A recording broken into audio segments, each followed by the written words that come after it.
Some of the top 4 business stories we're filing from our newsroom at this time. Joining me now live in the studio to do some analysis of some of these stories is Charles Frakuha, iBrand Senior Analyst, who is with me in the studio. Mr. Charles, good morning.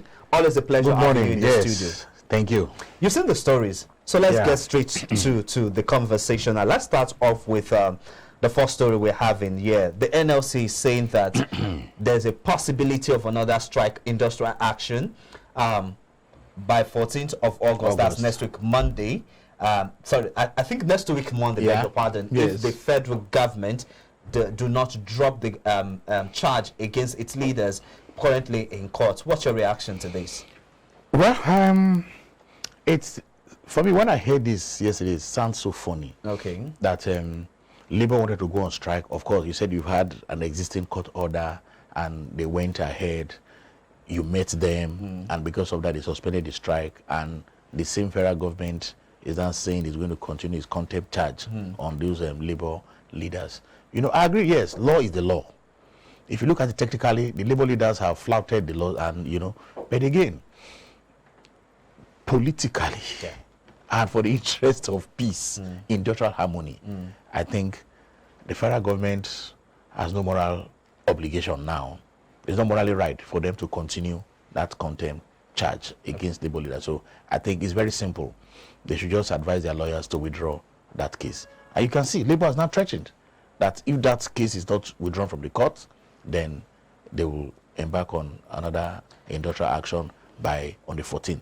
So for me, we are looking at, we want industrial peace in the country, industrial harmony, and we want to see the economy moving. So if Labour has been so gracious enough after discussing with government has listened to them, then they call off the strike.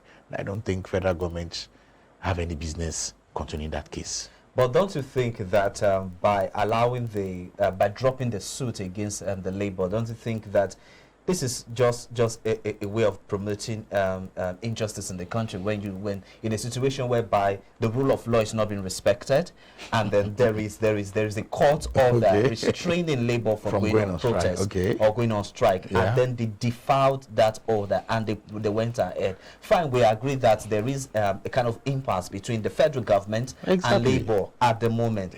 But don't you think that the federal government want to ensure that there is an strict adherence to the rule of law? And you still want to have discussions with Labour? You want to continue your discussion with Labour? You see, I don't want to sound religious. They said the law is made for man, not man for the law. So it's just like saying, if I am an healer and somebody comes to me that my animal has fell inside the pit, will I say because it's a Sabbath day I will not heal or remove that person from that pit?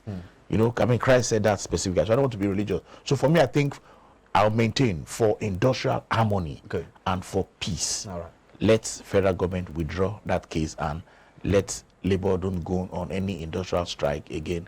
Let them continue discussion so that we all see the impact of this government intervention in the economy and we move forward. But do you see the federal government dropping the lawsuit? I think I see the federal government dropping the lawsuit. Yes, federal government have to drop that lawsuit. For the government to say, come, let's discuss. And they were there. They discussed.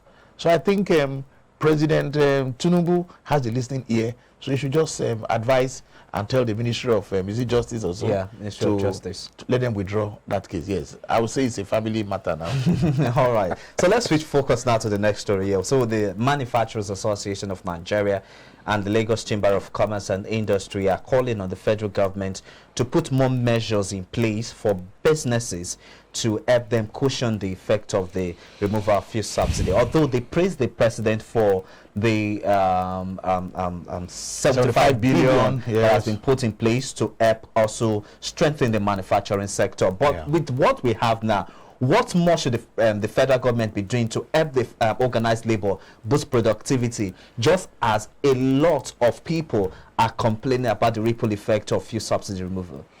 Yes, the government has shown some, how would I put it down, interest in ensuring that the masses don't just suffer.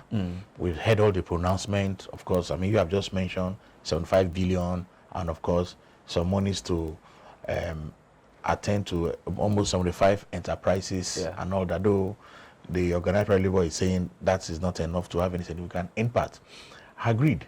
But what I think the government can do for the organized private sector is to continue to ensure that there is a friendly business environment.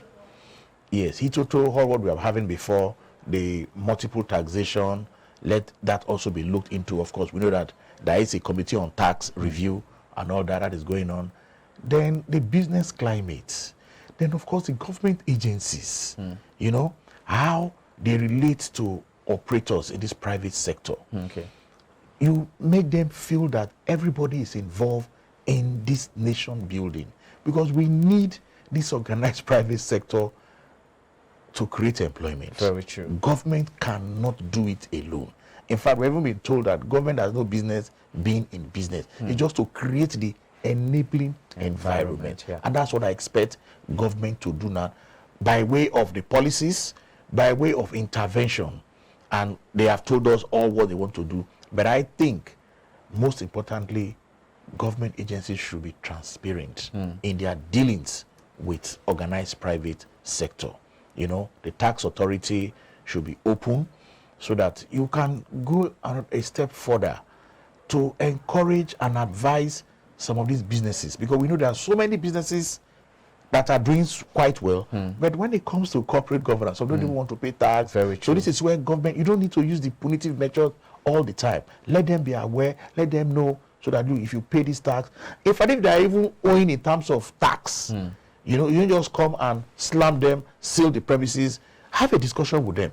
Try to know what are their challenges. You know, how is the government policy affecting them?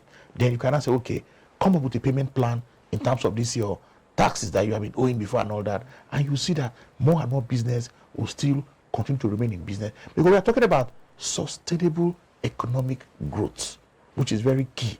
And for this new administration, I think they need everybody on deck to ensure that we move forward economically. Okay, let's quickly touch on this before we wrap up on this segment. The United States Agency for International Development has warned that Nigeria and other African countries are likely to face higher food prices in the coming days, going by the war in Ukraine and going by the crisis between Ukraine and Russia.